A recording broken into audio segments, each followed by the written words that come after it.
ఓం శ్రీమాత్రే నమః. అందరికీ నమస్కారం. లలితా సహస్రనామాలు పూర్తిగా చదవడానికి సమయం లేనివారు లలితా సహస్రనామాలలో నిక్షిప్తమై ఉన్న 7 అద్భుతమైన రహస్యనామాలు చదువుకుంటే అద్భుతమైన ఫలితాలు కలుగుతాయి. అవి ఏంటో చూద్దాం. ఓం శ్రీమాత్రే నమః. ఓం అన్నదాయై నమః. ఓం వసుధాయై నమః. ఓం సచామర రమావాణి సవ్యదక్షిణ సేవితాయై నమః. ఓం కటాక్ష కింకరీభూత కమలాకోటి సేవితాయై నమః. ఓం శివశక్త్యైక్య రూపిణ్యై నమః. ఓం లలితాంబికాయై నమః.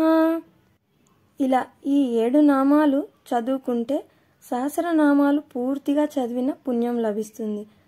అంతేకాకుండా ఈ 7 నామాలు 11 సార్లు చదివినట్లయితే ఇంకా ఎన్నో అద్భుతమైన ఫలితాలు లభిస్తాయి. కంచి పరమాచార్యుల వారు ఈ 7 నామాల రహస్యాన్ని వివరించారు.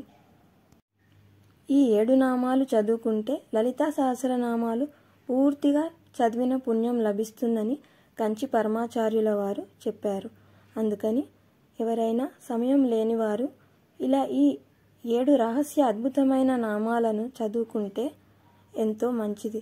ఆ లలిత అమ్మవారి కృపా కటాక్షాలు అందరిపైన ఉండాలని ఆశిస్తూ సర్వే జనా సుఖినో భవంతు.